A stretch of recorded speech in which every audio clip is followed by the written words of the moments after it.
Okay, that should have fixed the issue. If anybody said anything, unfortunately it clears my chat when I hit the back button. So today we've got raster tools, which we had kind of poked around at raster versus vector last time. Next class will be more on vector tools. And then we're also going to do layers and layer styles, or layer blending modes, and a little bit of brushes, but not too crazy heavy. Yay, sight and sound! Hi, Tiger! And then just let me pull up other link that I need to throw in here. Where did I put you? There it is. So on my website, and I'll just throw that into the chat. I wish I could make this sticky. Can I make this sticky?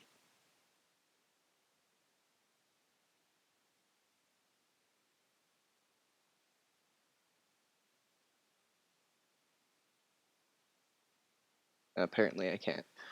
But so there's the link to the website, and you'll see layer 1 or 2.1 layer blending mode base and 2.2 gradient mapping base. Those are the two files that we'll be using today if you want to download those.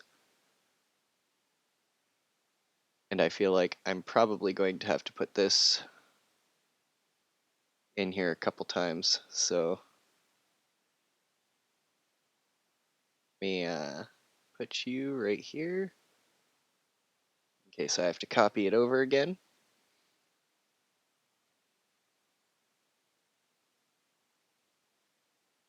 So your major tools for what you absolutely have to have for digital art, which is pretty much the hammer and screwdriver of your hammer and screwdrivers of your toolbox, is your brush tool. So that's this little guy over here, or it should be your B if you're using a program other than Photoshop, Clip Paint, and a few others. It might be a different hotkey, but that will automatically take you to your brushes, which is what we all draw and color with, where all the magic happens. Your eraser tool, which is your hotkey E, and that's going to erase everything you draw. Right now, because my background is set to gray, and in my color settings I have white and not gray set, it removes the gray and puts white instead. And then your eyedropper tool. So your hotkey for eyedropper tool is I, or I have it set on my computer. If I hold Alt while I'm in brush mode, it will automatically bring up my eyedropper sensor, and I can click anywhere I want, and then as soon as I release it, it goes back to my brush. But you can jump between pressing I and B as well, and that works. And then in your toolkit, that's this guy right here.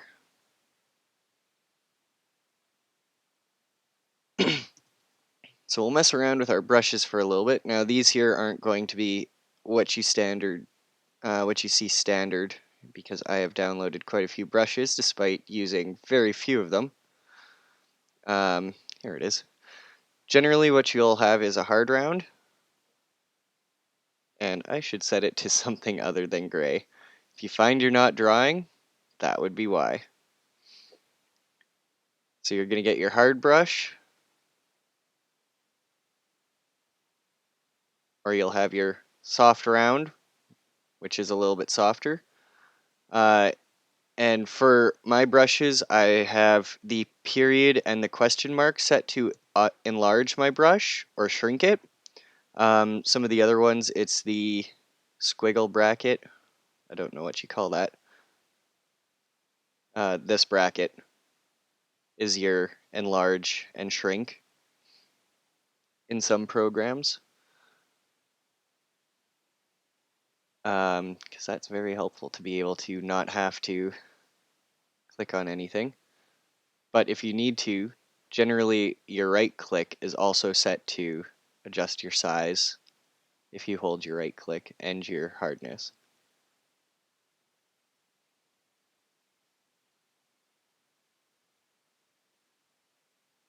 So for your hard round and your soft round, your hard round is going to be at 100% hardness. That means that it's not going to have any of that blurred edges. And your soft round, let me select a soft round, without the taper, is going to be at 0% hardness. So you can set it for whatever you prefer. If you prefer a light bit of feathering on the side, or if you prefer quite a bit more feathering, and it gets especially noticeable the bigger you go.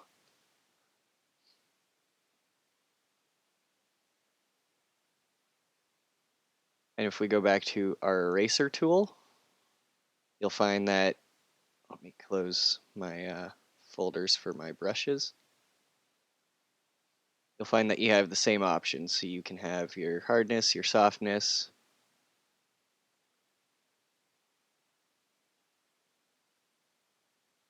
and it just erases, that turns that into your eraser.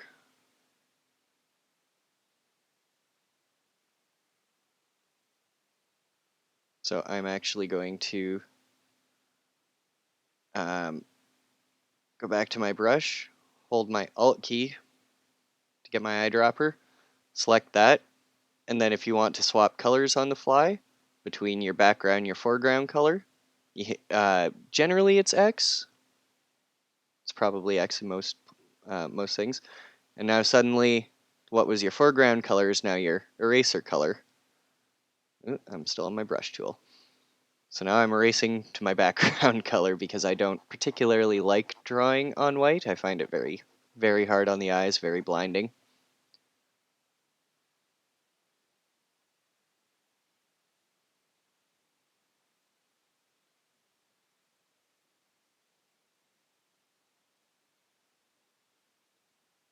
Um, for your other tools, the wrenches and pliers of your toolbox, the very helpful but not necessarily needed. We've got our pan tool or pan, move your image around. Oops. Or move individual layers when we start stacking layers. That'll be helpful. Marquee tool, which is your dancing ants. That takes a selection. And then if I go back to my move, oh no, it's not going to do it for me. Why is it not going to do it?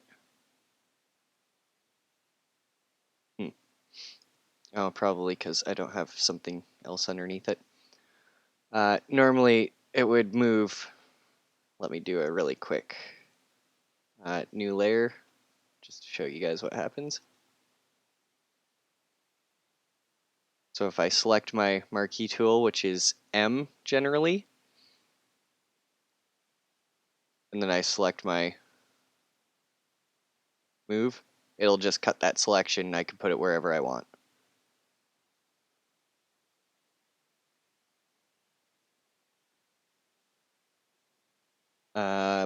Learning your hotkeys definitely will make life go by much, much faster. For your, or for this, select, what is it called technically? Move tool. You'll see it also gives me the hotkey in brackets right beside it, which is V. So if I select M, I can select it. V automatically takes me back to move tool. Then I can just undo to put it back. Your lasso tool is kind of like an extension of your marquee, except it allows you to select a certain area. Be conscious of your options up top here. This is your, every time you click and select some place new, it's going to make a new selection. If you select the second option, the two white boxes, it adds to your selection. If you're on your normal selection tool where it clears out, if you hold shift, it will add to your selection. Oh, and actually, I just noticed that it jumps over as soon as I hold Shift. And Alt is your white and black box, which is remove selection. And we're going to be using this a lot in the next little bit here. So M for your marquee, L is the lasso if you want to select certain things, and then Shift is your add, Alt is your remove. Your magic wand tool will select a certain thing within a color tolerance. So I have my tolerance set to 2 with something that's blurry around the edges. That's 2 is not going to work very well. Oh, God. What's it normally set at? 32, I think? Normally it does not work that well. Let's grab a couple different colors. And let me select my brush tool again. Oh, it's because I've got magic wand selected. Brush tool. There we go. And let's go with hard round.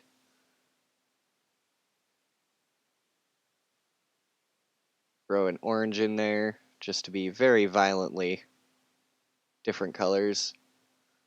And then I'm going to select my orange, but I'm going to move it just a tiny hair. Side by side, you can see a difference. I'm going to go back to my magic wand tool, which is W.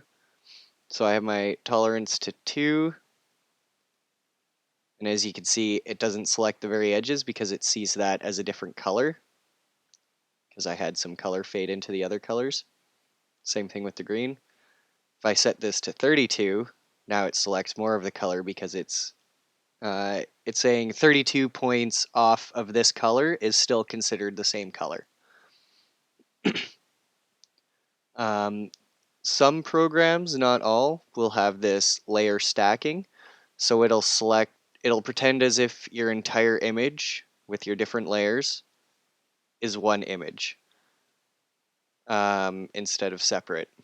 Whereas if I don't have that selected, I shouldn't. Oh, well, it's still going to do it.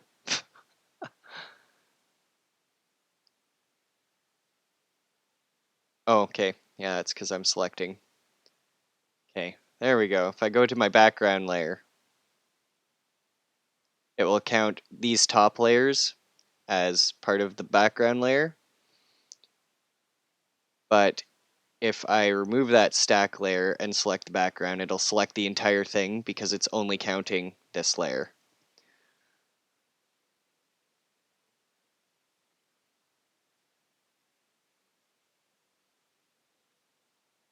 Now another fun hotkey, I'm going to go back up to this layer that I made that you're going to want to remember is when you select something, if you hit Command T, that's your transform, or you can right click and free transform on your selection, and then that gives you the option of resizing, shrinking.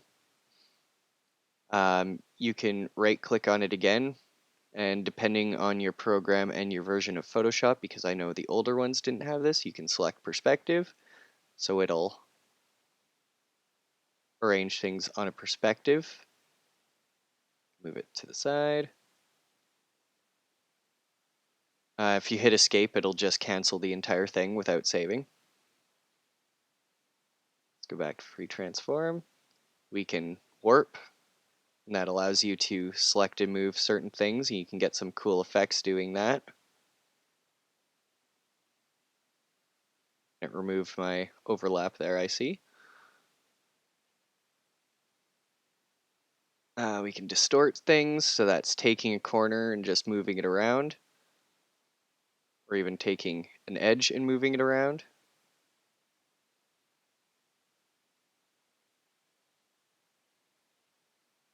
Skew, I believe, is very much so the same thing. You just can't take your edges and you can't drag them up. It'll lock it to going up and down along whatever angle this line is making at the time.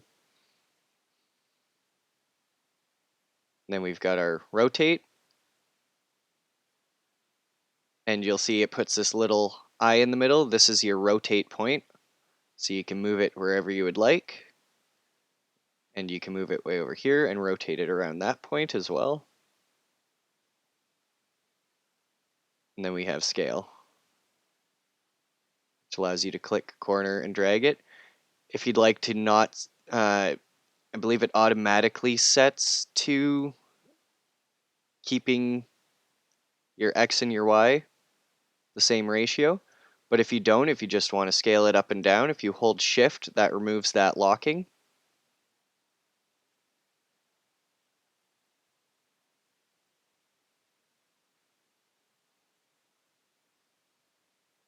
So your transform tool, you will find, is something that you will probably use quite a bit. And then the last time I had mentioned a slice tool, and that goes along with our crop tool. So if we want to change the size of our canvas, it's C, although I believe in Clip Studio Paint you can't select it automatically. I believe you got to go through image, and there should be an image crop or edit. It's under one of those two. But Photoshop and some of the other ones have an automatic crop tool, which is your C, and then you can cut your canvas to whatever size you would like, and you can center your image, and then if you hit enter, it'll automatically crop. You can also, I'm just going to undo that, you can also select your marquee tool, select an area that you would like to crop to, and again, depending on your version of Photoshop, or depending on the program, if you hit C automatically, it will give you a crop window to your marquee selection. So you just hit enter once, and it says, hey, here's the preview. Is this what you want? Hit enter again, and now it's cropped, and you'll see it in your layer panel here, where it cuts off the rest of the stuff.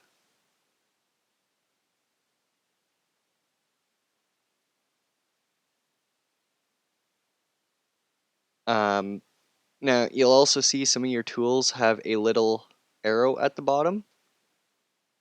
If you hold shift and hit your hotkey, so shift and M, you'll see my marquee will swap between my different tool presets, which is square and circle.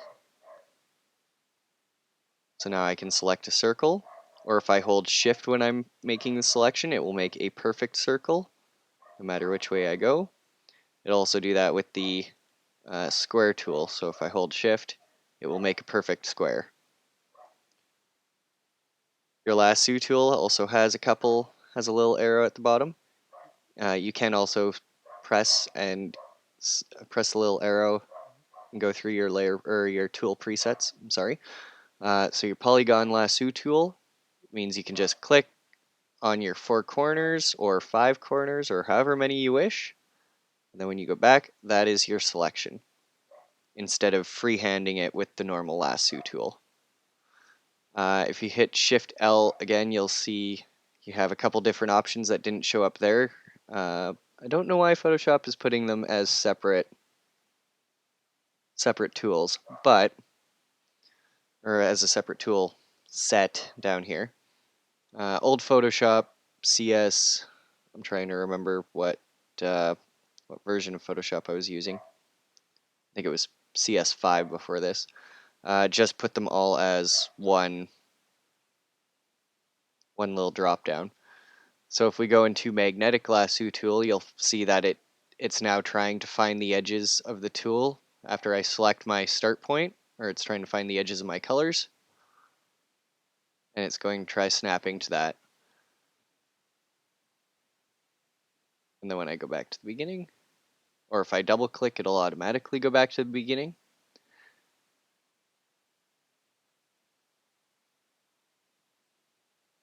And it's not quite a perfect fix, but it does pretty decently, especially if you have a lot of solid, very different colors.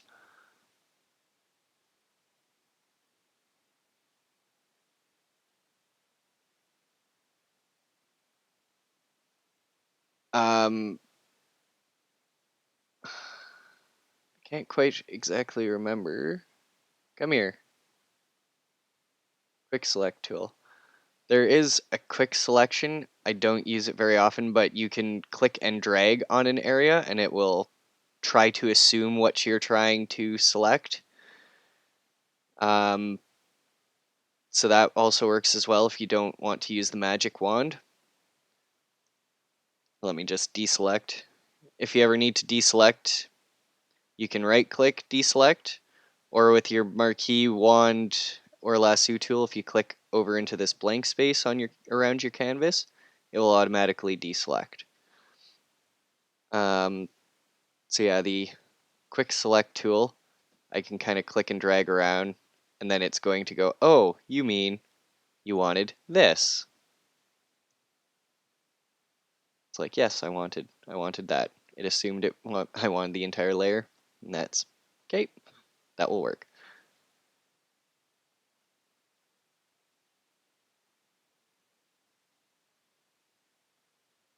You do sometimes run into some funness when you let the program assume what you want. I will preface that. Sometimes it does not actually know what you want. Our crop tool has multiple different things with when you hit Shift C. So here's my standard crop. If I hit Shift C again, that's my perspective tool. I don't typically use that very often, but if you need to cut something out to perspective, so say you take a picture of your pencil artwork and you notice that your thing doesn't quite line up to a flat plane or to your four corners, you can find your four corners with this, and then when you hit enter, it will automatically crop to that and adjust your image to straighten out. So for traditional artists, that one's a very helpful tool. I don't transfer a lot from traditional to digital. Um, that's just more personal preference on my part. If you hit Shift C again, you'll get your slice tool. And you'll see as soon as I selected that, it gave me this one with the little square and wiggle beside it. This is for more if you're doing website design or if you're doing webcomics in my case. Uh, actually, let me bring up a comic file. I can do that.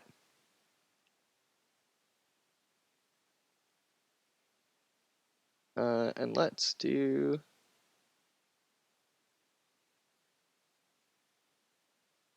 You'll get a little sneak preview because I haven't released this particular image yet. And as you can see, my files are very Photoshop takes a little bit of thought process to get it.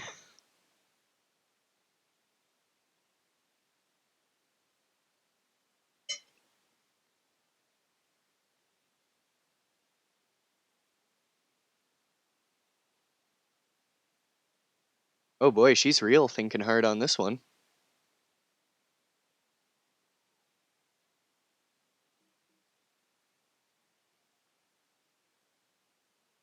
Um, I will let you know generally as soon as you start blurring edges of colors, or what's called a gradient, uh, Photoshop files are going to start getting extremely large extremely fast.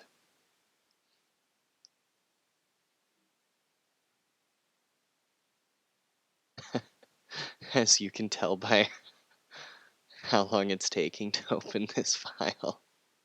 I swear I actually don't have much on here, so. Okay, there we go. Let's put you back where you're supposed to be. So as you can see, I've got several different files, or several different slices, I should say. And each one is what's called a user-defined slice. So when you make a slice, and if you've made one on the corner and there's one here, there we go. So this one with the blue is a user-defined slice. That means I was the one that made it. And this one with the gray is a not user-defined slice. It is what the program has to do in order to line up these slices because it can't just have a random image. They all have to connect somehow. So I have a user-defined slice that's blank, and that's actually because I deleted a panel. And I'm going to cross my fingers and hope this doesn't crash anything or slow my stream down, because I normally don't have streaming going when I do this. But I want file, export, save for web, legacy. And this will kind of show you what different slices do. It does take a little bit of thought process. And Command, or on Windows, Control minus and plus is your zoom in and zoom out, regardless of where you are in a lot of windows on your program. So I just zoomed out there, and I'm going to select all my slices. And if I want to save them, I can just hit save. And what it's going to do is it's going to save it as the file name, or it's not going to, I guess. Oh, okay, it's because I didn't select my preset. Webcomic.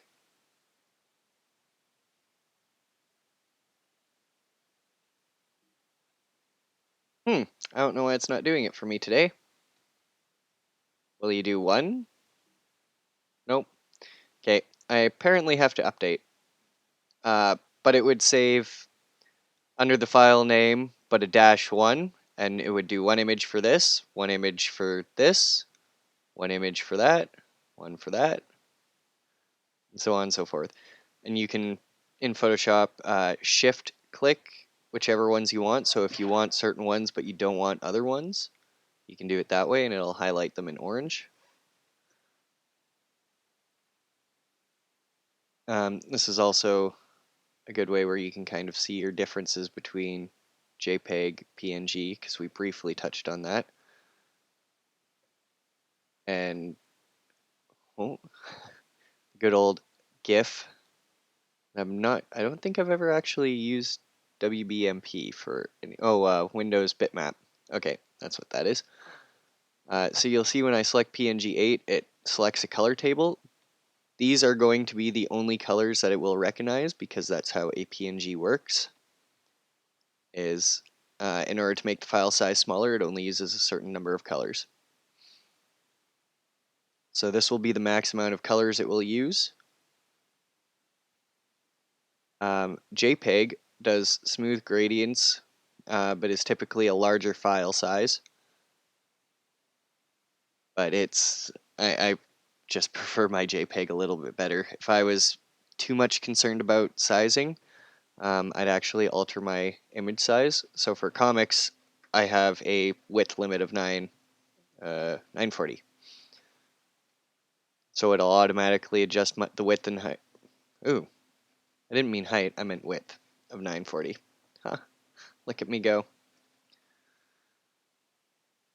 And as soon as you select or click on something else, so now it'll save all of these images as a width of 940, and then their various heights.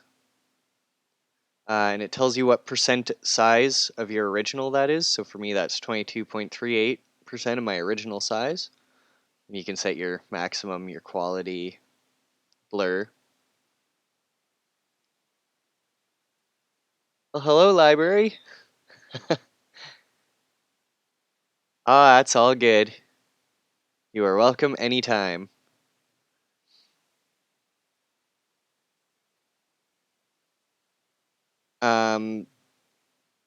If you need to save a transparent image, you generally can't do that through that particular screen. But that would be a TIFF, a Targa, I believe PNG does also as well save transparency. So that's where you just have your image and then everything behind it just shows the background of the web page or whatever you put underneath it.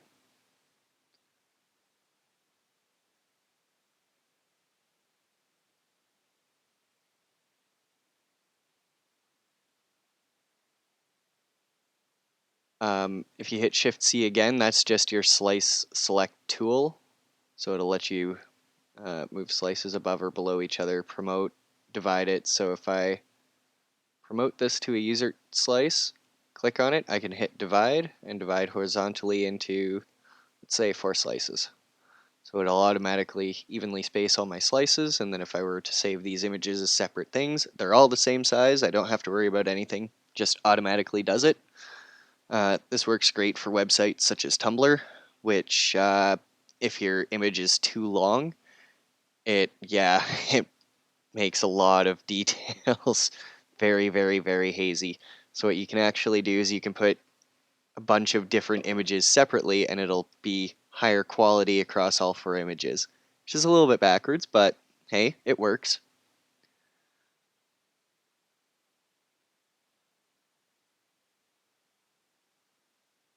And then Shift C just goes back to my crop tool. You'll see we got different options for each one of our tools up at the top. Let's go back to hit escape until everything stops doing what it's trying to do. That's my motto. I'm going to go under view and remove extras, kind of like we did in the last video with our guides. Actually, did I even? I think I might have gone over that. You can show and hide all of your guides, your slices, your grids, layer edges. So I just deselected show, don't want to show anything. Got rid of my little numbers there. We'll go back to the brush. So up here you have your tool presets, your sizing, which was your right click down here. And I also have mine set up here so I can get to it very, very quickly. That's my brush preset button. We're going to go into these blend modes in a little bit. We're going to be using layer blending, but your brush blending works the exact same way as layer blending. Right now we're just going to keep it on normal. Opacity is how much your brush shows up. So if I drop my opacity to 50%, I have to layer it and it keeps adding 50% more and 50% more until I have a solid color. Flow is how much based on how hard you're pushing. Oh, I need to put that back at 100%. Or how far along in the stroke you are, depending on your settings. So if I go really light, it's really faded, and then the harder I press, the more vibrant it gets.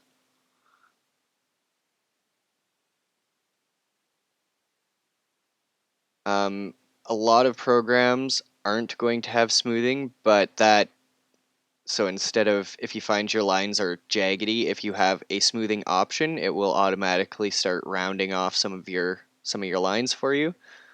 So you can play around with that, pulled string mode, stroke catch up, play around with settings, see what works for you. I'm going to go over these, this one in particular, the symmetry tool tomorrow. Or not tomorrow, next Friday. Sorry about that. It's been a long day already. Under your eraser tool, you'll see pretty much the exact same things.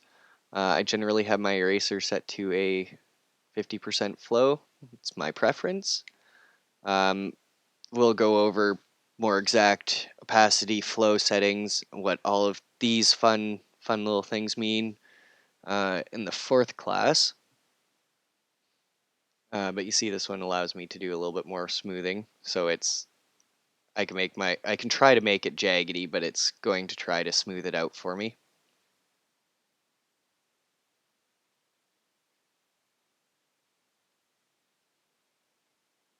Under eyedropper, you'll find you have point sample. So I prefer to go by exactly what's in the middle. Oop, I need to select my brush tool in order to make this work.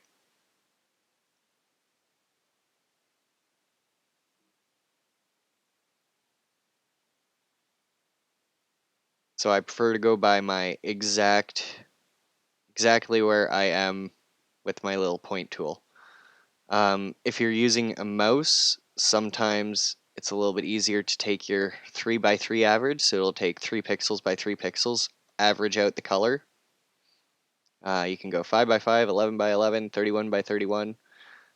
Considering my canvas size is, I believe, 4,000 pixels by 4,000 pixels, 3x3 isn't a heck of a lot, neither is 5x5. As soon as you start getting to 100 by 100, that's it starts getting a little bit, it'll average out quite a bit more around of a radius. What you're sampling, sorry, your current layer and below, all layers with no adjustments, and I had briefly mentioned about adjustment layers, but we'll go over that later. I believe tomorrow. Yeah, we're going to do that tomorrow. Or not tomorrow. Oh, God. Next Friday. Current and below and no adjustments. I normally have it set to all layers, or if I've got a bunch of layers stacked on top that are modifying, so that's what blending modes do. I might select a current layer just to work on that layer below all those modifications without having to turn them off constantly.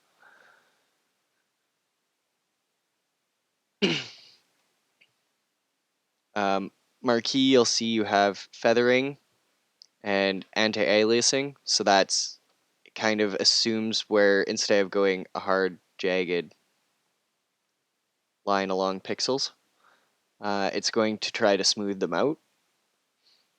Um, Feathering is if it's going to select about 50% of the next layer beside it, or of the next pixel beside it, sorry, I should say. And you can set it to a fixed ratio, so say I want to do a 5-inch, I should specify 5-inch, otherwise it will likely put pixels. Let's say 7-inch.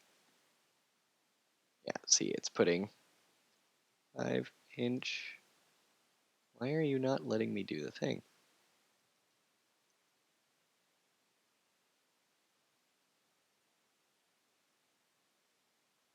Hmm. Okay. For some reason, it's not letting me. Normally it does, which is very strange that it won't let me do it. Oh, unless it's because I'm on a circular marquee. Ooh. Yes, I know. I'm sorry. I typed a number in you. Fixed ratio. Oh, fixed size. There we go. That's what I want. Fixed size is where you can type in, I want a 5-inch and I want a 7-inch, and it will automatically do a 5x7.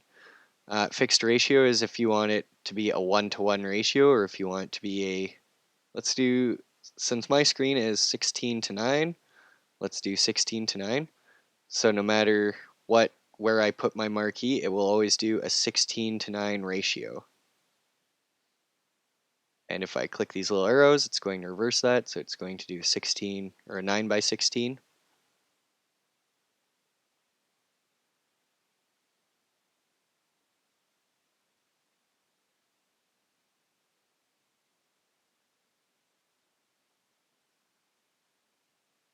Lasso, you generally have the same feathering, so it'll select a certain amount of the pixels beside it, or a percentage of it, and assume, hey, if this is full black, I'm going to make right beside it gray instead. And I'm also hoping I'm not getting sick. I'm like, oh no, the voice is going. That's never a good sign. Cropping, you'll find you have the same thing, so you can do width, height, resolution, original ratio, 1-to-1 square. You can set it, you can do 16:9, do 2-to-1.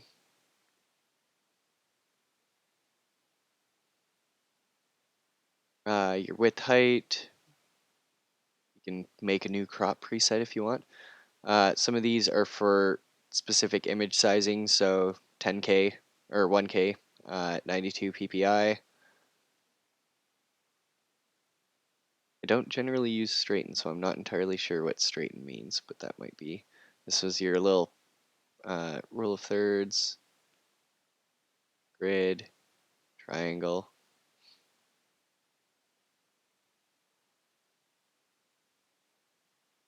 I actually didn't know it did that. That's very cool. It's not showing it to me, and I'm not entirely sure why, but yeah, so you can crop your image into the golden spiral, the golden ratio, rule of thirds, diagonal grid.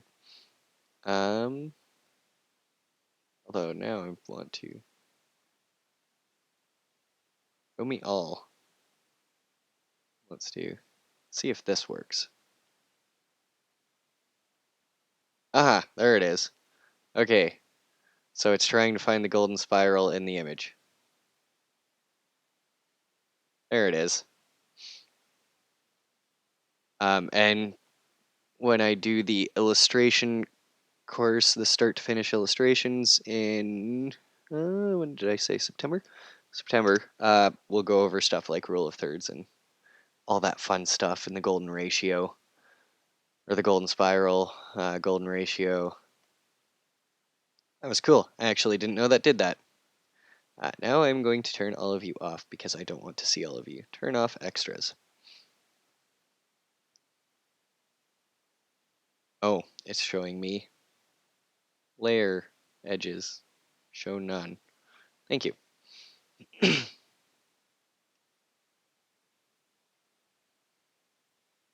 Ignore me while I keep going back to my notes because my iPad won't stay turned on.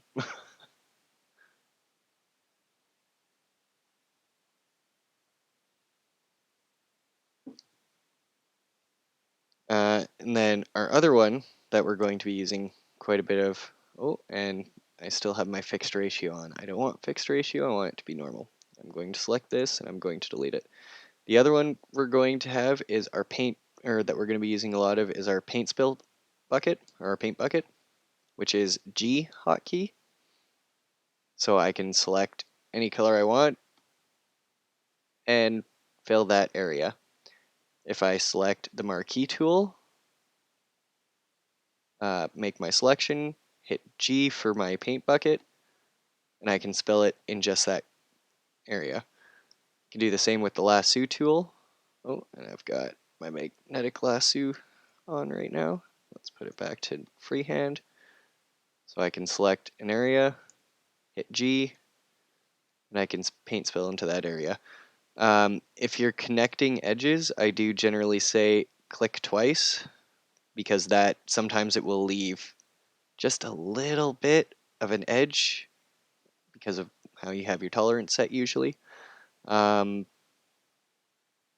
will leave a little bit of an edge in between your first color and your second paint spill attempt.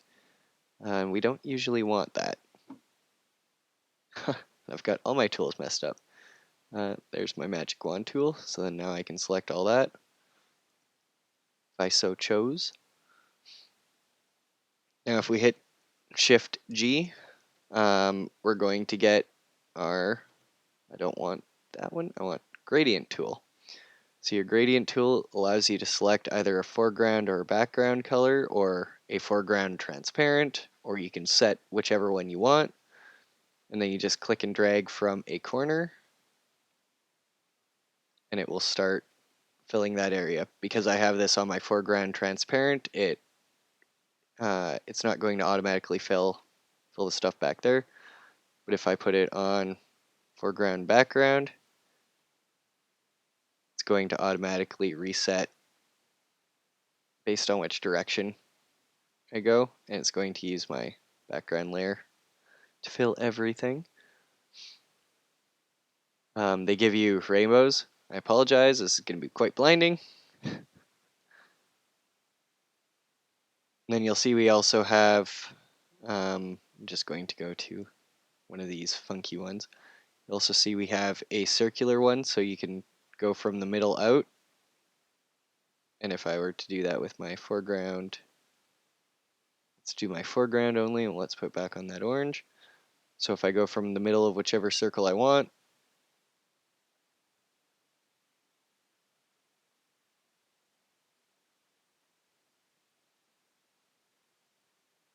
your next option, what do they call that? I don't actually know. Angle gradient. So it starts in one area and goes around to the next, or starts with your foreground and tries to go around to the background color. Give me one of these. That'll work better. So you can see this was my one side, and it went all the way around to this side. You can have it so your end or your beginning is in the middle, and then it goes out in both directions, or you can have your star square effect. Just kind of sometimes a quick, easy way if you're looking down a tunnel, I guess, or looking down a vent shaft, if you're doing that in your comics. And then you'll see we also have those blending options again. The opacity, so how vividly it shows up, whether it's 50% transparent or not. And then you can reverse your map, so it'll go reverse your colors back and forth. So I can go instead from dark to light. So now you're looking up the vent shaft.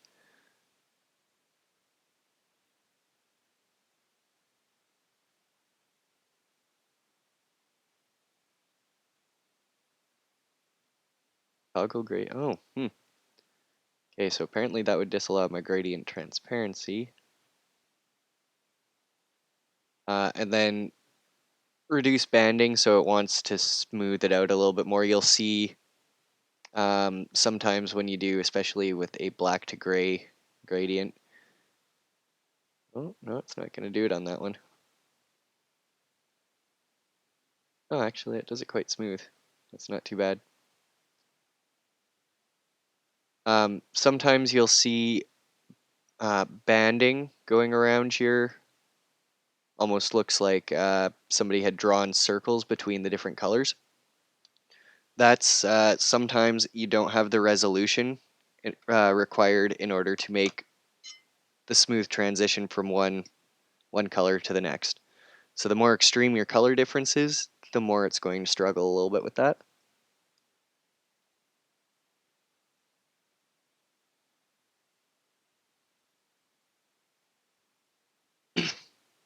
And we're going to be using this gradient tool later, but in a slightly different way. We're going to be using it as its own funky looking layer.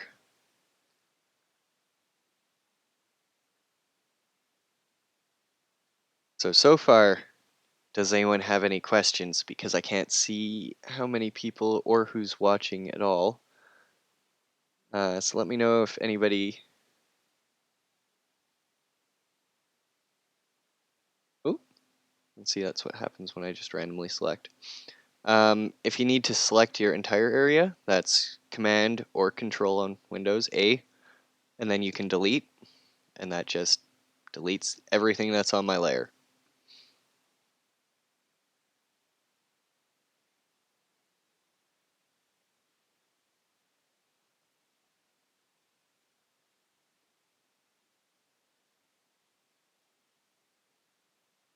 And since we're at the 1 hour mark, and this one's going to be going for quite a bit longer, I'm going to say, everyone stand up and walk around, because the one thing that artists never mention, or that is never mentioned to prospective artists, oh, you need to mess with your setup more, Tiger? It's okay, you're gonna have a little bit. One thing no one ever really talks about amongst artists is how bad your back can get after hours and hours and hours of sitting at your computer. Your back, your knees, your hips, your eye strain. So every hour, I usually try to get up, walk around, maybe do some push-ups, drink water. So I'm going to be right back in 10 minutes, and then For those of you that haven't and are wanting to follow along, I'm just going to drop the website link again into the chat.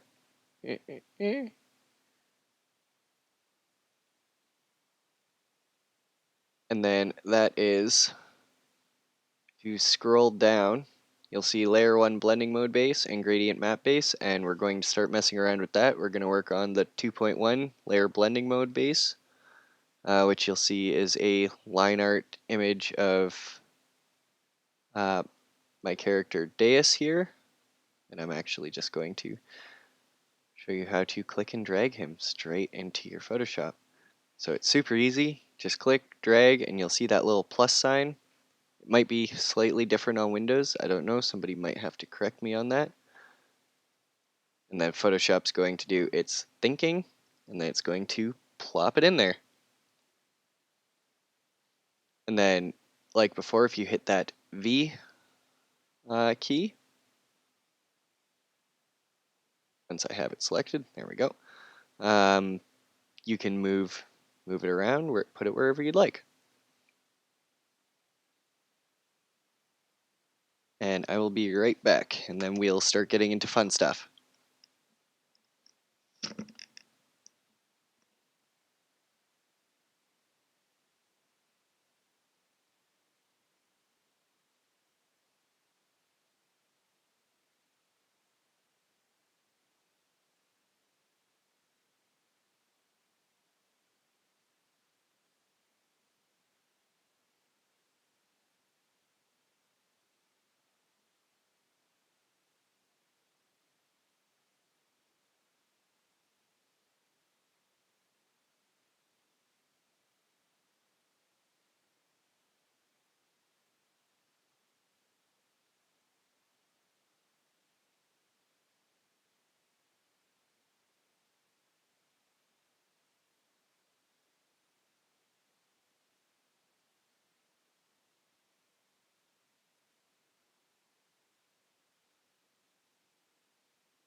Okay, and I am back.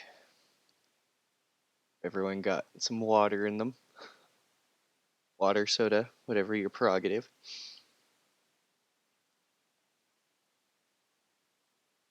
So in Photoshop, you'll see that Deus's layer here was given um, this little symbol. That means it's not a raster layer right now, and we do want it to be rasterized. So I'm going to rasterize that layer.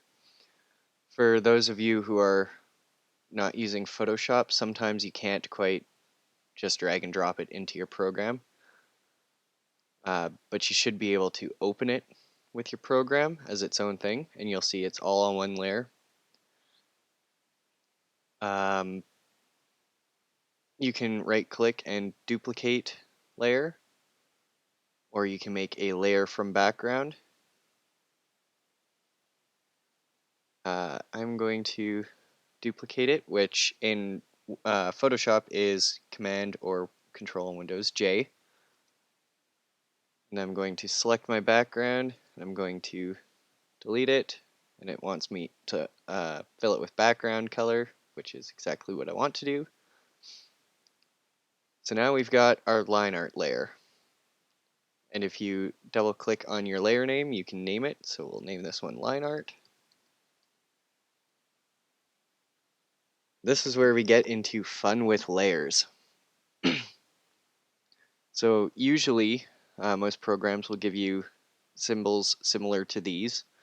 You can lock your transparency, and I'm actually going to, I don't need that one anymore. Don't save. You can lock your transparent layers. So now if I take my brush tool, it will not draw on layers or on pixels that don't already have a color layer on it. Your hotkey for that is your question mark. You can also set it so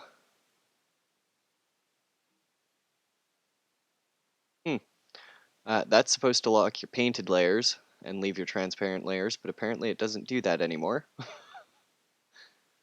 You can tell it that, hey, I don't want you to ever accidentally move this layer, so now you can't, and it should give you a warning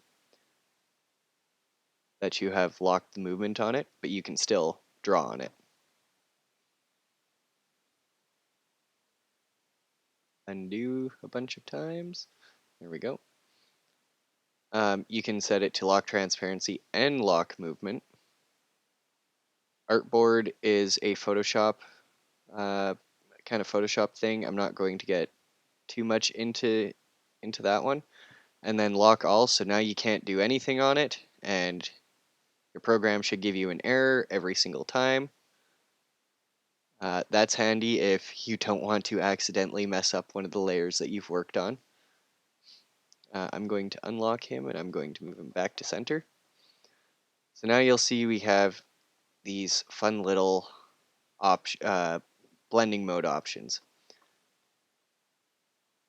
And I'm just going to pull up the technical definitions for a lot of them.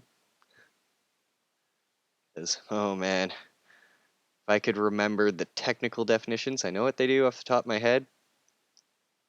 Don't know how they like to describe that.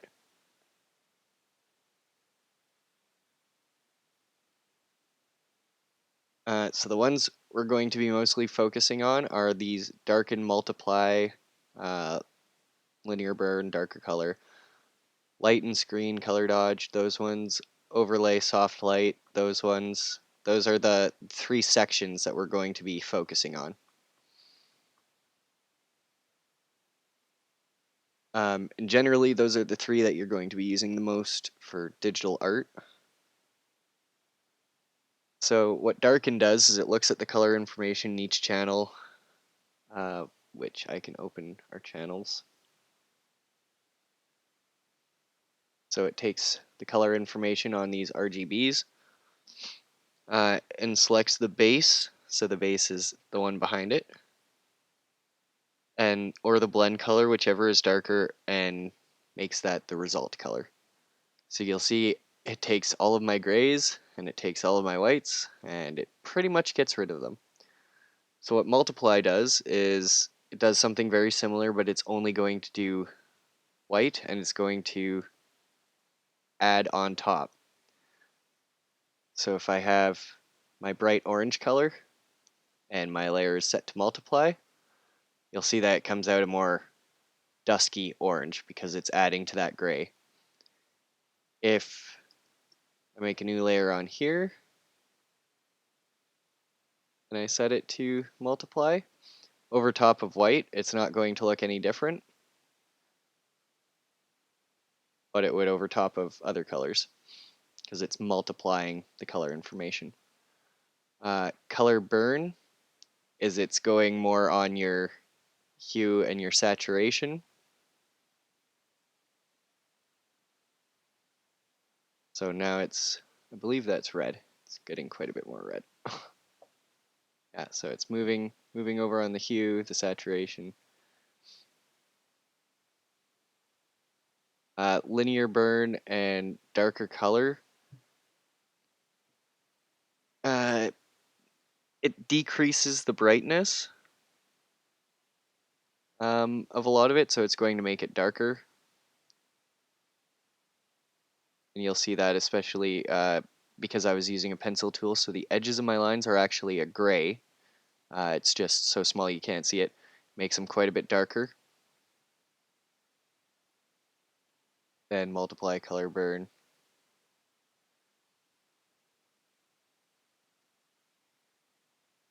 I'm not actually. I don't generally use darker color too much, because that tends to give me some wonky effects. So I try to avoid it. So lighten does the exact opposite as darken. So it's going to take my blacks and make them a little bit lighter. Screen will take the blacks and let's say I have a new layer that's underneath Deus's layer. So if I color underneath it, anything that was black on this screen layer is now see-through. It's completely transparent. You'll see the colors on a screen layer. They start getting brighter and brighter. Color dodge does the exact same or exact opposite as color burn. So it's going farther and farther in the opposite direction on the hue, saturation, brightness spectrum.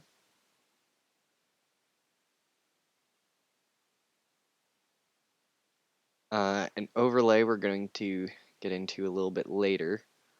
Overlay starts giving you much more fun effects. We'll go over that with the other image. But for now, we're going to do a little bit of coloring. So on this one here, I should actually set this background to give me my color spill, select a white, and we made my background white again. So I'm going to set him to multiply. Now I'm going to create a new layer, which is Command Shift N or Control Shift N. And I can name it, we're going to say color. We're just going to quickly color in using our lasso tool. So you guys can pick whatever color you would like. And you can try any which one of the lasso, the wand, see which ones you like, mess around with the settings a little bit.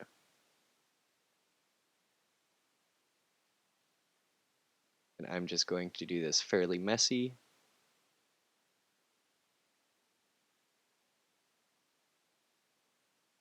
Then I can take my paint spill again,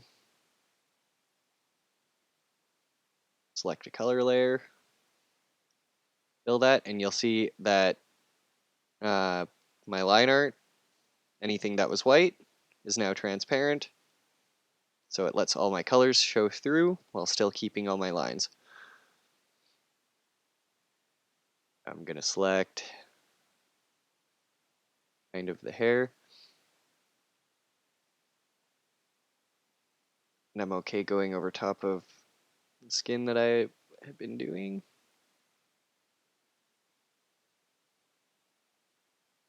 And then if I hold shift, I can select additional parts that I couldn't get the first time around. If I want to clean it up, I can hold Alt and I can get rid of some hair bits. And then I'm going to select G for my paint spill tool again. Oh, and I totally selected the wrong color off my own palette. Huh, look at me go. Going to select that one. We're going to fill that one. And I'm going to hit, I'm going to click twice because there was, let me zoom in so you can see it. So you can see the white line that I put between my colors. I don't want that. So I'm going to click it twice, maybe 3, 4 times. We're just doing this quick and messy. If you guys want, you can also do this on each individual layer. That also is fine as well, and you can name each one.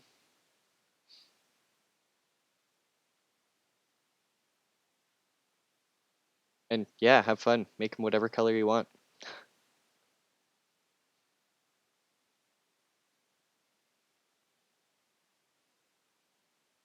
This is really good if you want to mess with different colors. See what works and what doesn't work for you.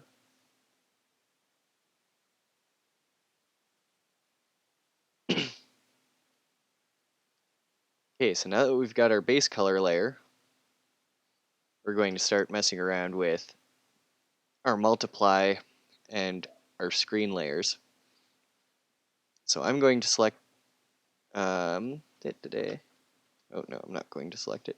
Go back to my lasso tool, and I'm actually just going to get the same color that I had used on the skin. I'm going to select where I feel like shading should go.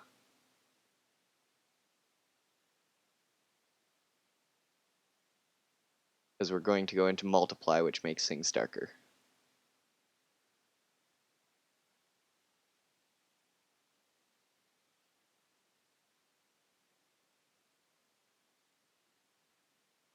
I'm just going to be a little bit careless.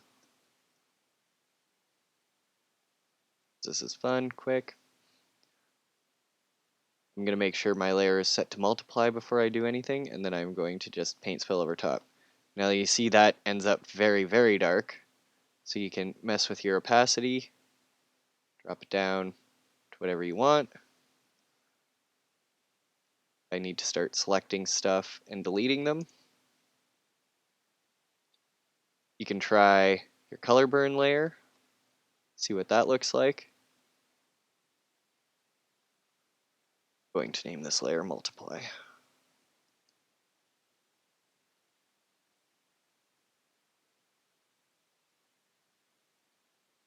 Linear layer. That one almost looks a little bit more gray. You'll see the color burn disappeared on the white because it does nothing with white. And darker color does nothing on the skin tone, but where I overlap the hair, it obviously does a little bit there. Generally, multiply is what most people will end up using. Now on this new layer I created, I'm going to name this one Screen Highlight. Actually, I'll rename this Multiply Shadow. Going to set this one to Screen, and I've still got my skin tone selected, and where we're going to put highlights. I'm going to hold my Shift key so I can get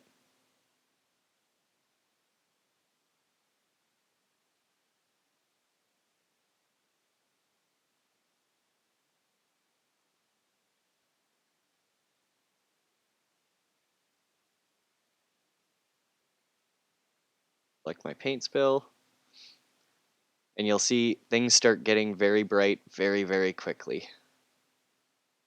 So I'm going to lower that opacity a little bit.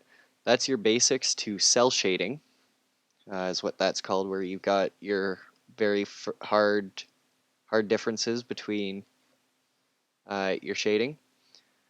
Another thing we can also do, I'm going to go back to my multiply layer. I'm going to select everything, Command A. You didn't do what I wanted you to do, delete.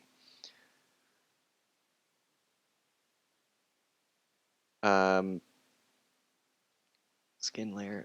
Let's select our soft round brush.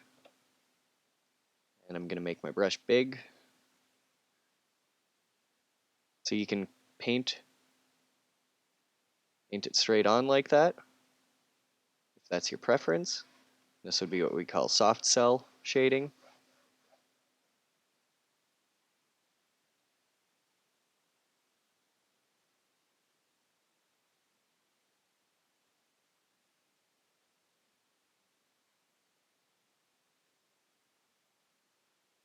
And then if I want to, I can select his hair. If I hold the Alt, is what I have mine set to, and I can. So multiply when you're using the same color. That works for making a darker color of the same shade. If you want to color bend a little bit, you can. Let me select everything. Why do you keep going to gray? I don't know why. You can say, hey, I want to do purple shadow. And it's going to start twisting everything slightly to the purple while still making it darker.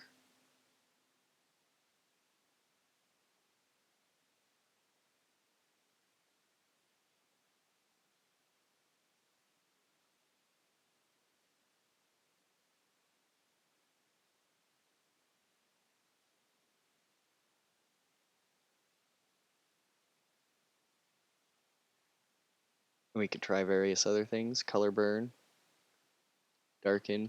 Darken doesn't do a heck of a lot against the skin tone just because this shade is actually farther up on the brightness scale than the skin tone.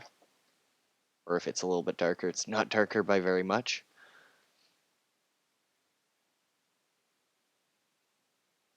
And we could do the same thing with highlights. Why does it? I don't know why it keeps doing that. Let's go with a more yellow highlight. Oh, no, don't like that. Don't like that one bit. We'll do skin tone.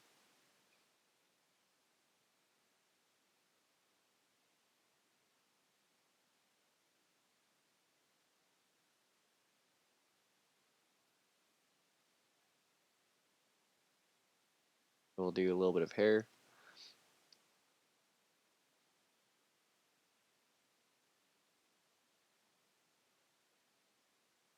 So those are your layer blending modes. Now, if you'll remember, I had said we also have brush blending modes, which work the exact same way. So I'm going to hide my multiply, my shadow, and go back down to my color. I'm going to say, hey, I want my brush to be on multiply. And then as I start adding it, it will constantly keep adding more per stroke. Every time I let go of the mouse, it will add. It will make the color more and more dark.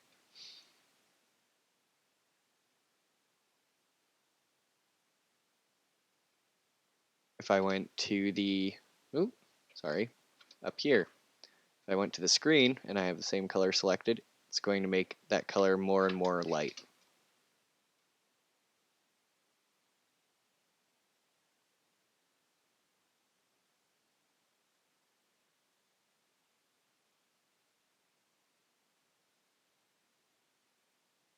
The only downside with that one is you're now working on your original layer. So if you were to try to select that color with your wand tool, it's going to, you are working on that. Be wary. Undo. I don't actually think I have enough undo steps. Oh, I do. Oh, no. So close.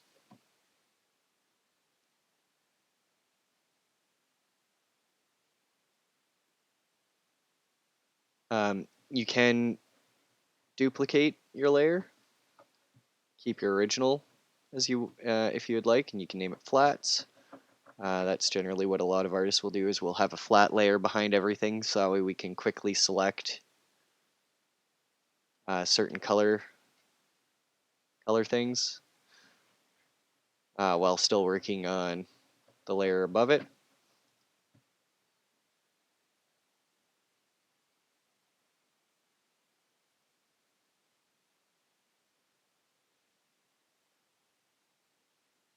Going to delete those for now.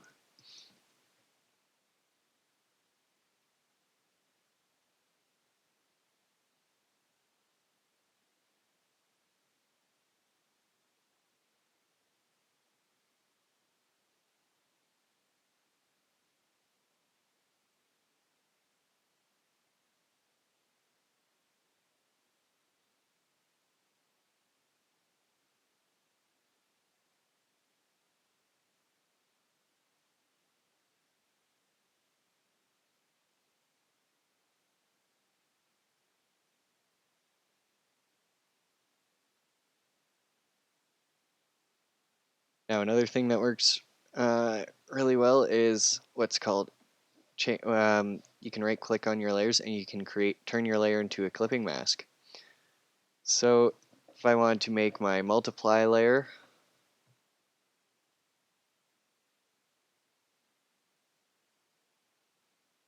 oh, what do I got going on here?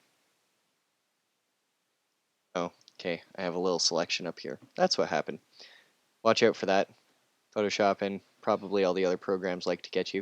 If I want to be messy and I don't want to have to consider the edges of where I've already painted, I could just go in. We'll get really messy here. Now if I were to right click on that and create clipping mask, it's only going to allow the pixels on that layer to show on the layer below it. So you see it cut out. Oh, and I think I was double dipping. No, I don't have multiply there. Okay. You'll see that it cuts out to that. So you can do that with your skin color if you want to have a individual layer for your skin, and then your skin multiply layer, and then you are going to start getting quite the file size going doing that. Also, please be sure to name your layers. I'm going to say that. Nobody ever does it. Nothing like going through 50 or 60 layers and you still can't find the one you're looking for.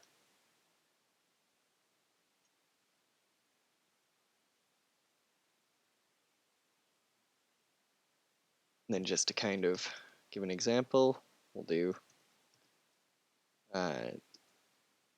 skin. Let's do the lasso tool thing again.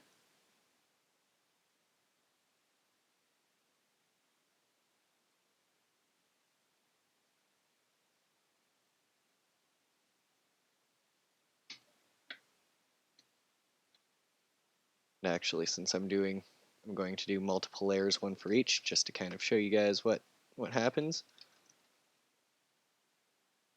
I can go, since my skin layer is going to be on the bottom, kind of go over the edges, create a new layer with my hotkeys.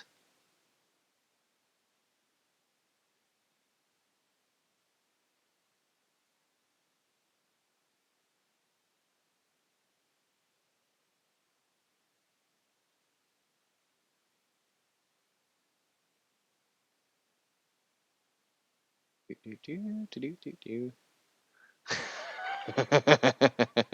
Strange novelty. Never, yeah. You never name your layers. I know you. Layer naming is for the weak, is it? The weak and the disorganized.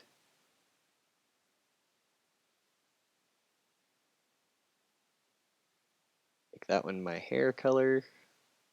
Let's do the lighter one.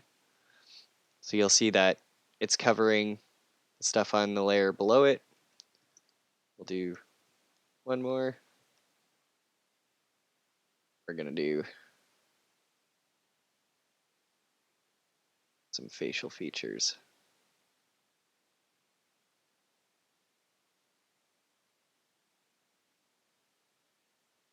Not gonna do eyebrows this time, or right now.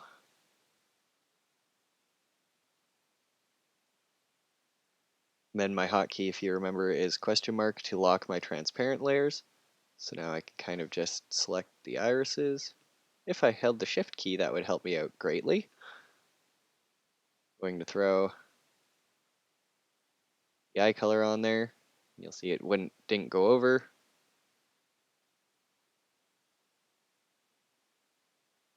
And if I hit question mark again, it'll unlock my transparent layer, or transparent pixels. Name this one hair. Name this one features. And sure, let's throw the ear feathers in there.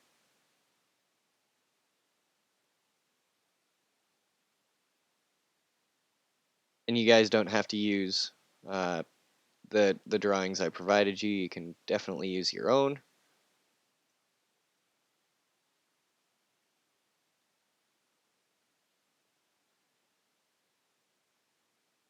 So I see I've got to delete some stuff with the hair, so I can just go lasso tool, select it, and hit the delete or backspace key. And I've got some skin color popping out, and I'm like, no, not feeling that. So I can select a little bit more. I'm on the hair layer, hit G, and then Alt to select my hair color.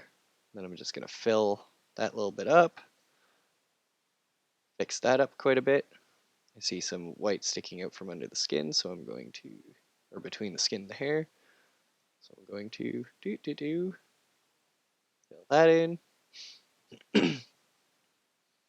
So now if I want, I can go create a new layer. We'll do hair shading. I'm going to set this to multiply.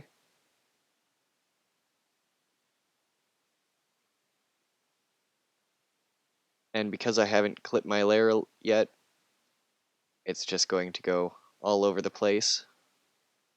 It's going to cover all the layers below it.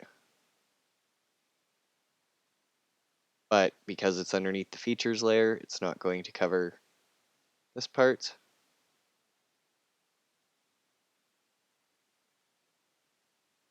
And then I can right click and create a clipping mask. So now it'll only clip to that layer. I can go features, create a new layer.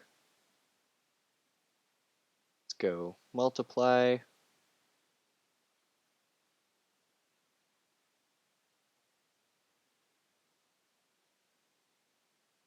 Right click, create clipping mask.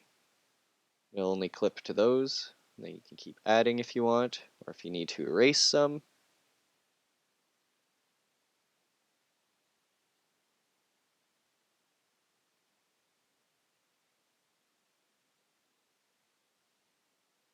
We'll name this one feature shading. We'll create another one, and we're going to start stacking clipping. So we're going to create another clipping mask. So your clipping mask. So your clipped layers will not clip to another one. It will all stack to the base layer. So I don't have to worry about it only going there. We're going to make this a color dodge. Sure, let's do a color dodge. I'm going to select my eye color. We're going to name this one eyes. Then we're just going to pop that in there. And the shortcuts that I'm using to zoom in and zoom out is the command minus and plus, or control minus and plus. Lets you zoom in and out. If you need to move around, that's your H, so your hand tool. And you'll see that those two down here. So this is your pan. And then, oh, I didn't know it put rotate under there. Rotate used to have its own little thing. Some programs do not support rotate. If you do not have Photoshop running on your graphics processor, it will also not rotate, but that is your R tool, or your R key, and then it will let you move stuff around. If you hold shift, it will snap to a certain degree. And you'll see up here we have tool options, so I can automatically set it to say 90. I can tell it to reset my view.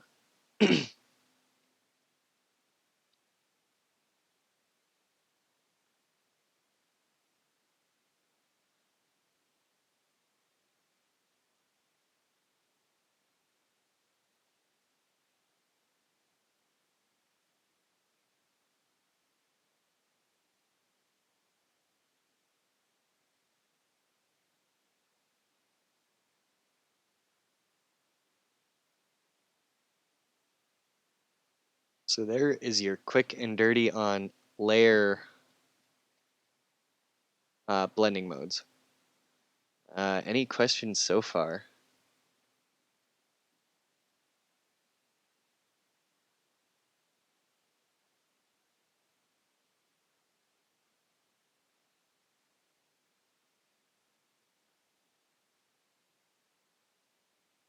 And here's the amusing part. I have to download my own image file.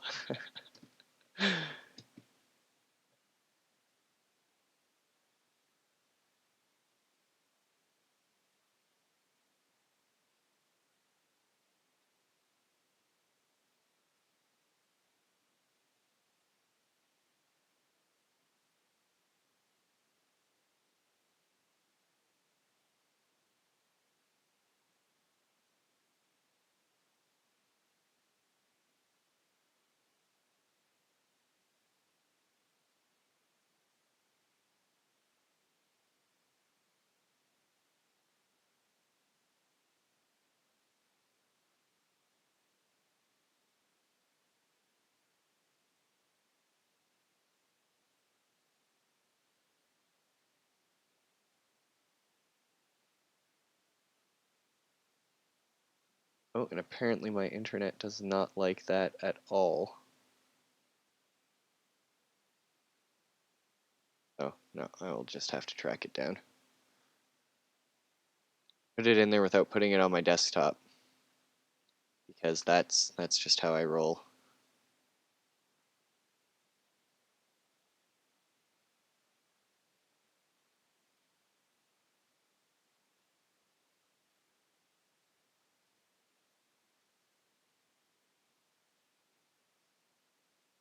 Ah, there it is. It didn't help me though. You opened the file and you didn't give me the actual file to click on.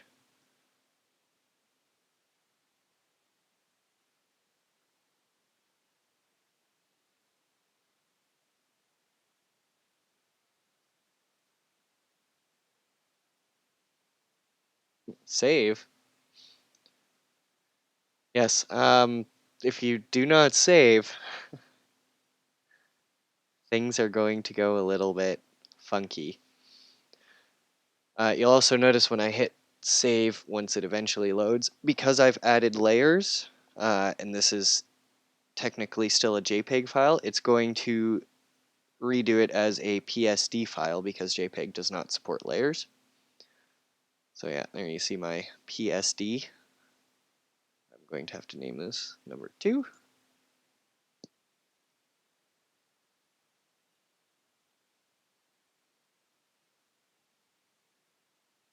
Are you going to open for me? No? Yes? No? Go in Finder, please. There we go.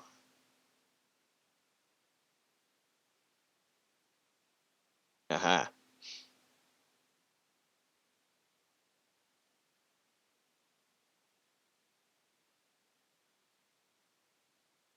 So now, this time, instead of working underneath our layer, we're going to be working on top.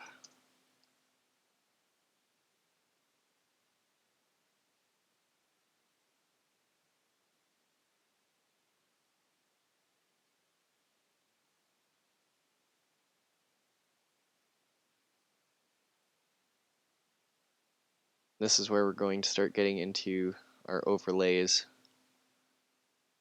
and all that fun stuff.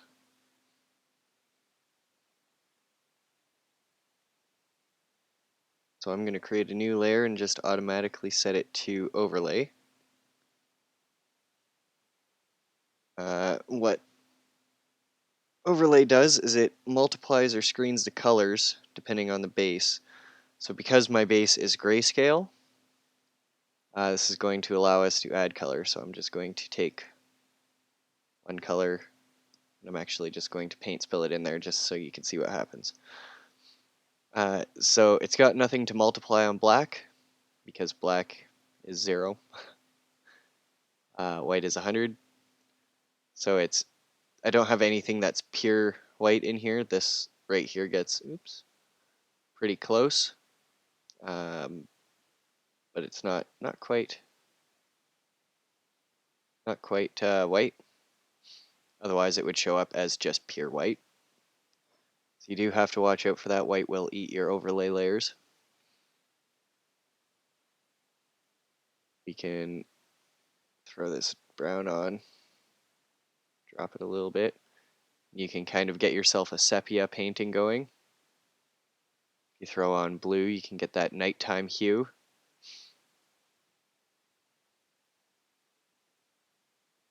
I hear a dog knocking at my door. So down here you'll see a couple of different options. We've got layer effects, so blending options. You can bevel and emboss, stroke, inner shadow. I had kind of touched up on these. So if I want to, let's say, I'm going to turn that off and create a new layer. And select my hard round. Let's say I just want to add some embellishments on this part here, part of his little horn decal that goes on. I can draw something on, FX, and let's say, where's my bevel? Bevel and emboss. And you'll see that opens our layer style. So I can say, really emboss it, so make it look like it's really carved in there. Start getting a little bit obscene once you get too far out there. You can blur it out. You choose what angle the light's hitting it at.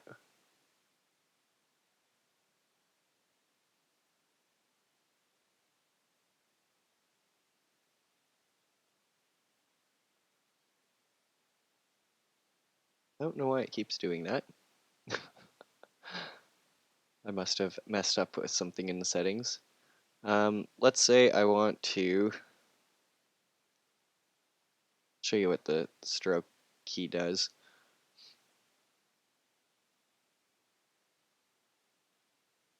So I'm just going to add random little detail here, or a random little circle, just to show you what stroke does. So we can go stroke, or you can right click and go under blending options as well. Go stroke.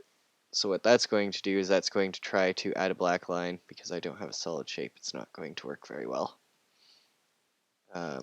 Marquee tool, there we go. So my marquee tool, I know that there's not going to be any hazed edges.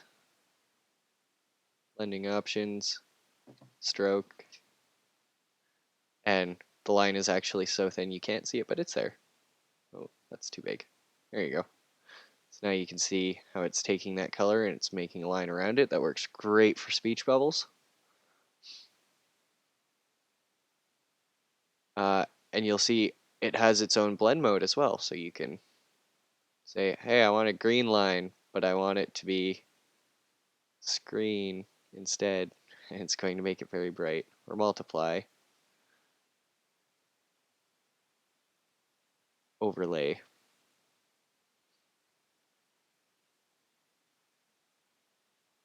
You can satin, color overlay, gradient overlay. We're going to go into masking next Friday. And we'll go more into these, most of these on Friday, next Friday as well. But the one we're going to go over today is our gradient map. So what a gradient map does, and you'll see it brought up my little properties screen over here, is so this is your black corner, and whatever color you make that is what your blacks are now going to be in your image. So I can say, hey, I want my blacks to be this kind of dark blue.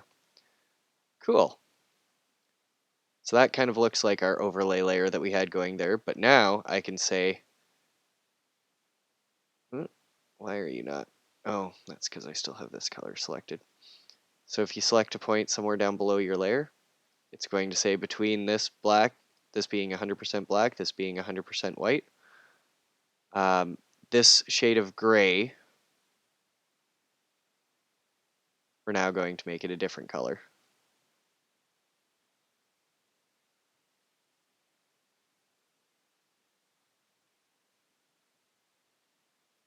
And then we're going to say what all of our 50% grays. We're going to make you, let's do yellow. Let's do something really weird. And then our almost white. We're starting to get pretty close to white. We're going to make you purple. Oh god, that looks weird. We'll go into the blue red, blue. Go into the blue spectrum. It's going to start looking weird, but you can do whatever you want with it. Or if you click on your color and drag it down, that'll delete it. I can say I want my yellow to be that perfect, or that white is going to be that yellow. And I can drag my midpoint in between them, and you'll see where it starts blending the colors moves. Move it this way. And you'll find no matter what color you put a gradient map over, so you can put it over a color image, and it's still going to do the same thing. It's going to pretend that that color image is grayscale, and it's going to reapply all this stuff on top of it.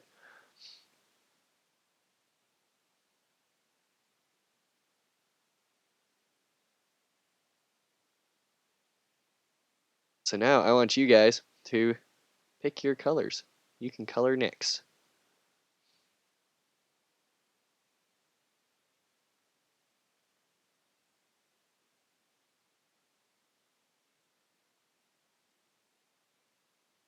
Or if you've got a photo of your choice, you can do your own photos.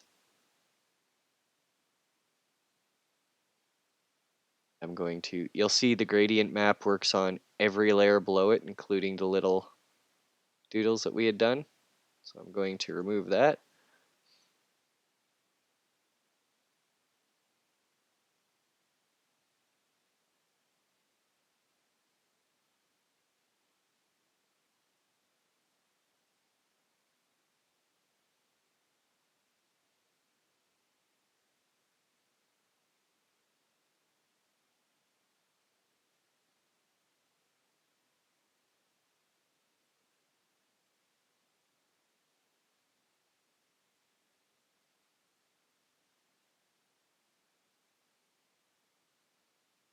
Then with grayscale colors, I'm going to put this one back on overlay. I'm going to name this one color.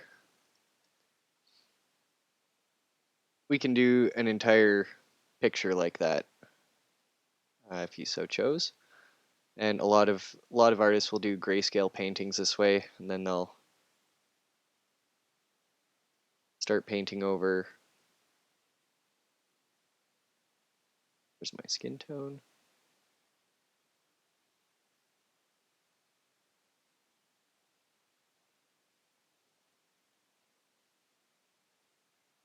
And you can say, okay, where do I need a little bit more red? Start throwing in a little bit more red instead of orange.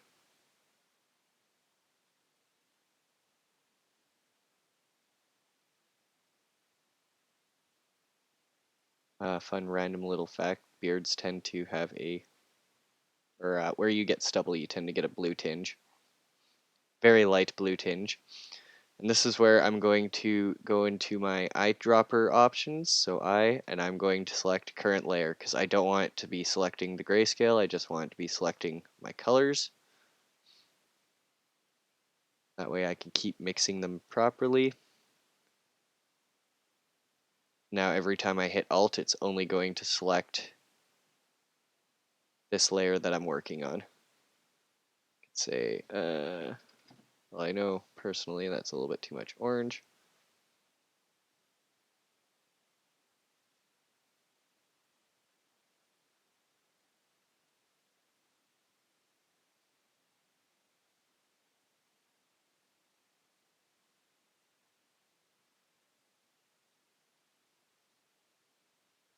Heck, you can make clown looks if you so choose. Now we can also start messing around with our brush blend. So I'm going to go on a multiply with this purple. We're going to start going into the darker areas. Why not?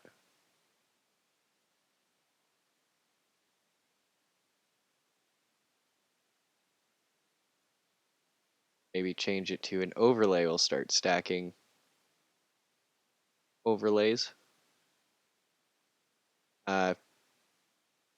Whatever you think might happen, though, I will warn you, it does take some experimentation to find out exactly what starts going on.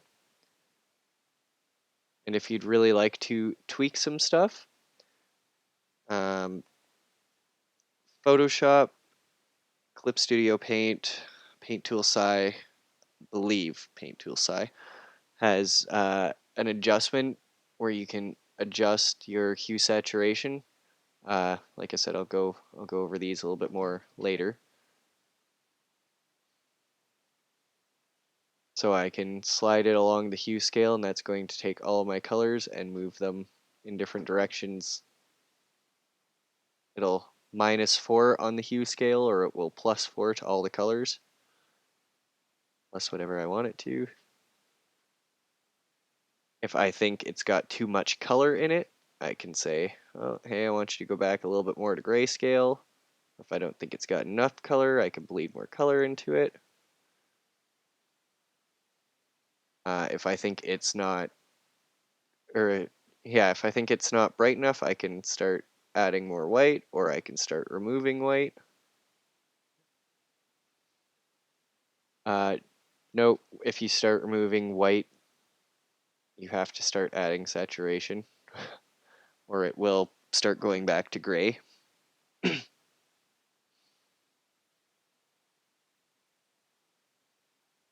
But yeah, you can make a character purple if you want.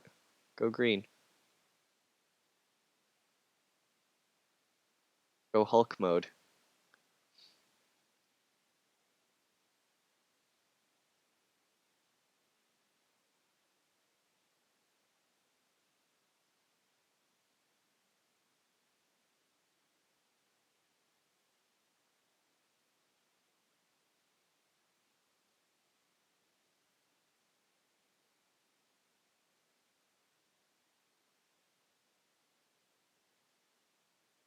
And you can experiment with your.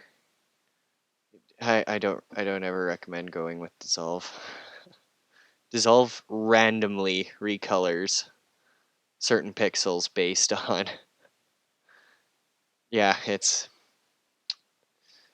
unique. Can't say I've ever used dissolve in my life before. But you can. Ooh, vivid light does really cool stuff. Difference. So it's actually taking the opposite color of this blue, which is a brown color. If you, on the color wheel, so the opposite of this kind of like blue gray is going to be over on here, and it's going to try to go from one side to the other.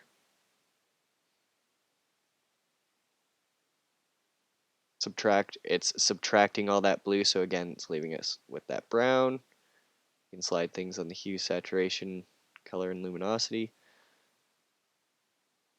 I don't mess around with these too much myself, just because, like for example, on saturation, you start to get some of these weird lines going when you're working on a gradient or on a grayscale, and I'm not a particular fan of fixing those.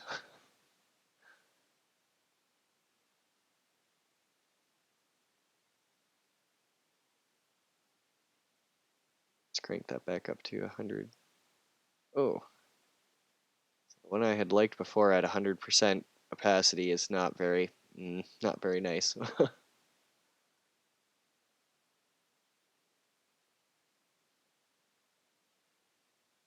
And then for your other keys down here, so if we have a bunch of different layers that we want to group together, we can shift click all of our layers, or if you hold control, you can select and unselect some layers.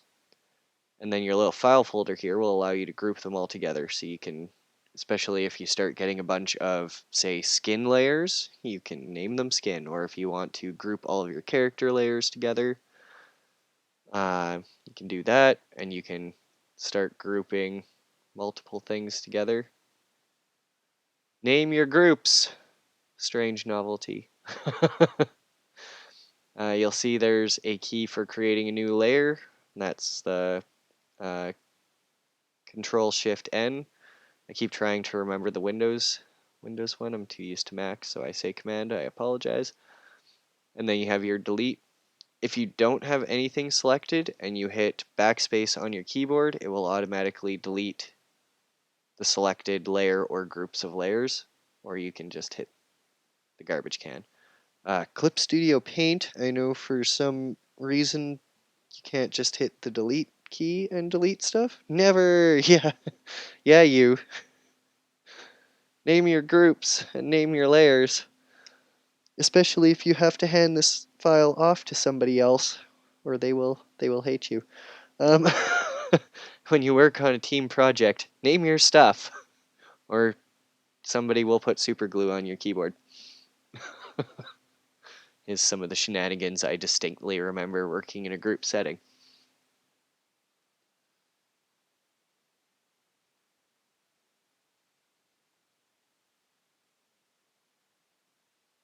So there is our layers, and you'll see as soon as you put a group, it automatically goes through pass-through. You can tell the entire group to be a screen group or a multiply group, and you can stack multiply effects that way.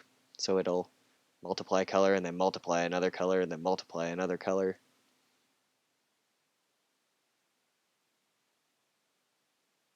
I don't normally work on white, so I apologize. This is actually kind of blinding for me. So I can put all my colors in one group, name them colors.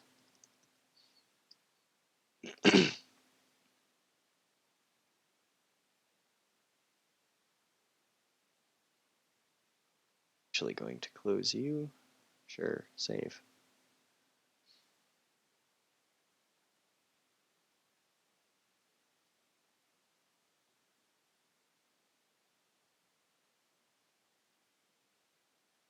I wasn't quite looking at my chat there.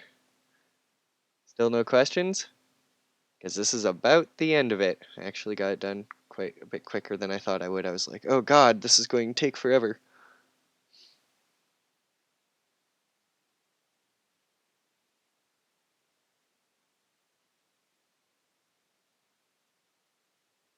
Oh, that was what I was going to mention.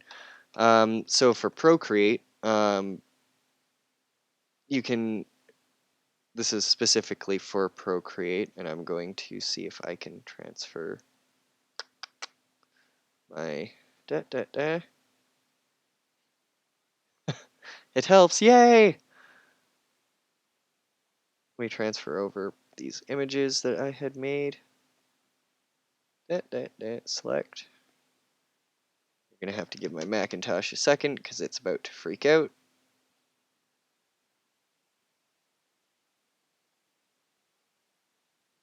Since I can't swap to Twitch on my iPad because I don't have iPad. Oh, you're gonna make me open a Finder window, aren't you? Put it in my downloads? You probably did.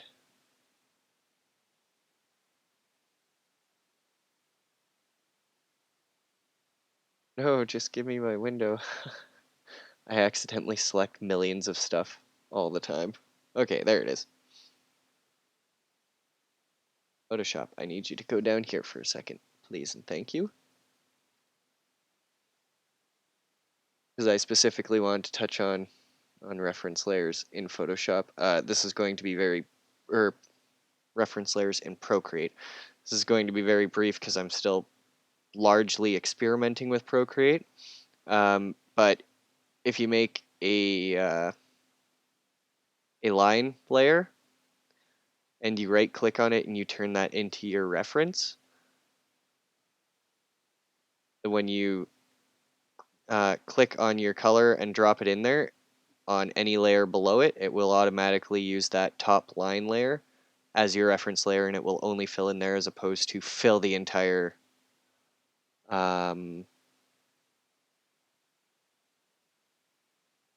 layer, fill all the transparent pixels. So it kind of works like a reverse clipping layer. Clipping layers can be fun if you have your line art on its own layer with nothing else.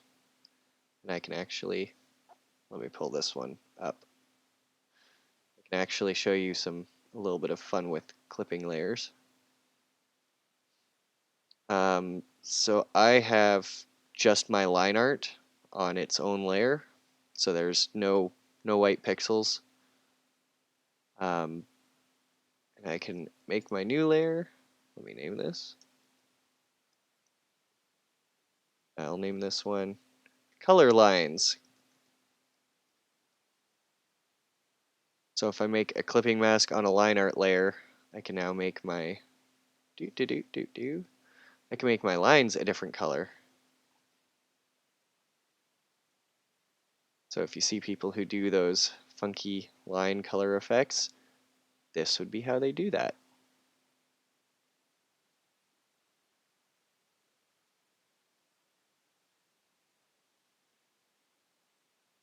Oh, and I see I have my brush mode set to overlay, so it's actually doing some even funkier stuff. And if I wanted, I can make my line art layer multiply, so then you can see it a little bit darker.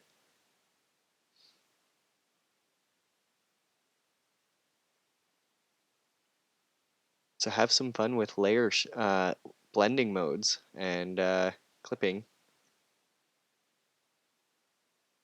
Experiment around, see what you like. Yeah, and then I'm just kind of showing here where the referred layers. It does leave a blank gap where this line is, so that is one thing I haven't been able to figure out a way around. And all the layers underneath it, yeah, will refer to your main reference layer.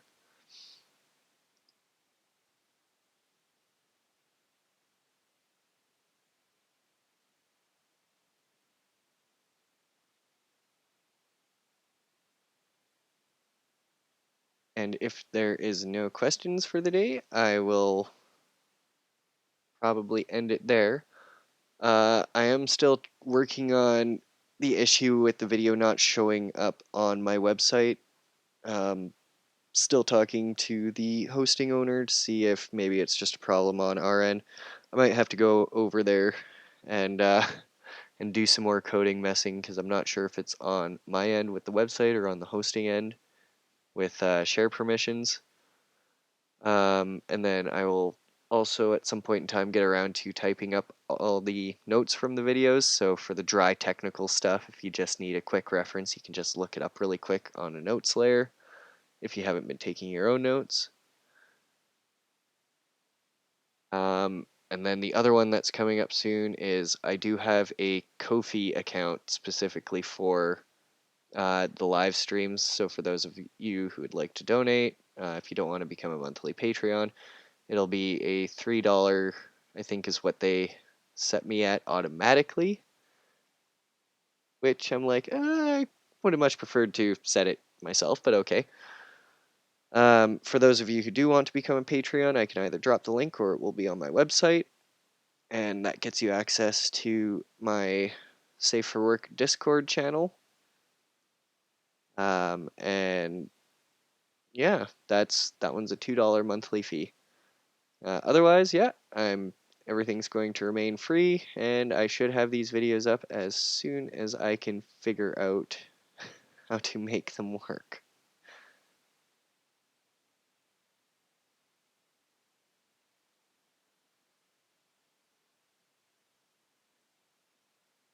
If there's no questions, wow, I'm good. 2100 right on the mark. I will see everyone later.